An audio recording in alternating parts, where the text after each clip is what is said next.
Il était une fois, dans une vallée colorée cachée entre deux montagnes endormies, un petit village aux maisons rondes et aux jardins fleuris que tout le monde appelait Doruiso. Ce village avait tout pour plaire, des oiseaux qui chantaient du matin jusqu'au soir, des fontaines en sucre filé, et même un champ de marguerites géantes où les enfants jouaient la cache-cache entre les pétales. Mais ce que les habitants de Doruiso ne savaient pas, c'est qu'ils vivaient juste à côté d'une grotte immense, profonde et sinueuse, que personne n'osait approcher. On racontait que cette grotte était habitée par un monstre. Un vrai monstre. Poilu, géant, aux dents acérées, aux yeux terribles et à la queue capable de déraciner un arbre d'un seul coup. Les grands disaient aux petits, n'approchez jamais de la grotte de l'Est. Le monstre du vent y dort et il n'aime pas être dérangé. Les enfants frissonnaient à cette pensée, sauf un. Et ce n'était pas un enfant. C'était lui, le monstre. Mais ce que personne ne savait, c'est que ce monstre n'aimait pas du tout faire peur. Il s'appelait Zigor. Il avait beau avoir une peau violette, de longues dents pointues et un regard perçant, son cœur était doux comme un coussin de nuages. Chaque fois qu'il éternuait, ce n'était pas du feu ou de la poussière qui sortait de son nez, mais des confettis. Et chaque fois qu'il voulait rugir, un bruit de saxophone sortait de sa bouche sans qu'il ne comprenne pourquoi. Zigor en avait assez. Il voulait jouer avec les enfants. Il voulait danser, chanter, inventer des histoires.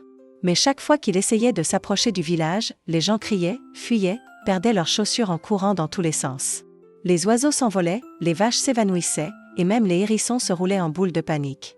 Alors Zigor décida de comprendre. Il sortit chaque nuit pour explorer le monde sans être vu. Il marcha pendant des jours entiers, découvrant d'autres villages, d'autres animaux, des enfants différents.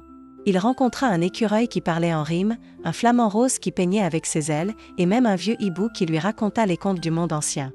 Ce hibou lui dit, « Le regard ne voit que ce qu'il connaît. Apprends-leur à te voir autrement. » Fort de cette leçon, Zigor retourna dans sa grotte et commença à créer. Il fabriqua une bibliothèque entière de livres illustrés, peints avec ses griffes. Il y raconta des histoires de monstres qui pleuraient devant les couchers de soleil, de dragons qui faisaient la cuisine et de trolls qui plantaient des tournesols. Il y passa des mois. Pendant ce temps, dans le village, quelque chose changeait. Chaque nuit, au lever de lune, les enfants trouvaient un petit livre déposé devant leur porte. Sans savoir d'où il venait, ils lisaient. Et ils riaient, s'émerveillaient, rêvaient. Petit à petit, la peur du monstre devint curiosité. Puis attente. Puis envie. Un soir d'automne, les enfants décidèrent de déposer eux aussi des cadeaux devant la grotte. Des dessins, des fleurs, des lettres. « Cher monstre, merci pour tes histoires. Tu veux jouer avec nous ?» Zigor hésita. Et puis il sortit. Lentement. Pas caché, pas déguisé. Juste lui. Il s'approcha de la clairière. Les enfants le regardèrent, figés. Puis un petit garçon s'avança, leva les bras, et le serra. Fort. Comme on serre un ami qu'on a toujours connu sans le savoir. Ce jour-là, tout changea. Zigor fut invité à l'école. Il apprit aux enfants à peindre avec les pattes. Il construisit des cabanes avec sa queue. Il organisa des fêtes de nuit où les lucioles servaient de guirlandes et où la lune dansait avec eux. Il créa un jardin suspendu au sommet de sa grotte, où chaque fleur portait le nom d'un enfant qui l'avait fait rire. Les adultes, d'abord inquiets, finirent par se laisser toucher. Car ils virent que leurs enfants devenaient plus doux, plus patients, plus ouverts. Zigor n'était plus un monstre. Il était un miroir de bonté.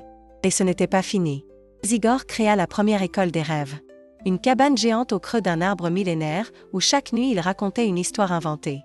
Des enfants venaient de tout le royaume pour l'écouter. Des rois, des bergers, des marchands, tous s'assoyaient par terre pour écouter le conte du monstre au cœur tendre. Un jour, une princesse rebelle vint à Doruiso. Elle avait entendu parler de Zigor et voulait le voir de ses propres yeux. Elle était têtue, exigeante, toujours en colère. Mais après une nuit dans la cabane des rêves, elle ne voulait plus repartir. Elle dit à son père, « Je veux que Zigor soit le conteur royal. » Et c'est ainsi que Zigor fut invité au château. Il y créa une bibliothèque magique, une salle de rire, un théâtre d'ombres vivantes. Il enseigna à toute la cour que les monstres sont parfois les plus humains de tous. Et même quand il retourna vivre dans sa grotte, Igor n'était plus jamais seul. Chaque jour, des enfants gravissaient la colline pour l'embrasser, pour écouter, pour rire. Zigor vivait entouré d'amour, de lumière et d'histoire. Et il savait qu'il n'avait plus besoin de cacher qui il était. Car ceux qui apprennent à regarder avec le cœur ne craignent plus jamais la différence. Et si un soir, vous entendez un son de saxophone dans le vent, ne fuyez pas. C'est peut-être Zigor qui s'apprête à vous raconter la plus belle des histoires.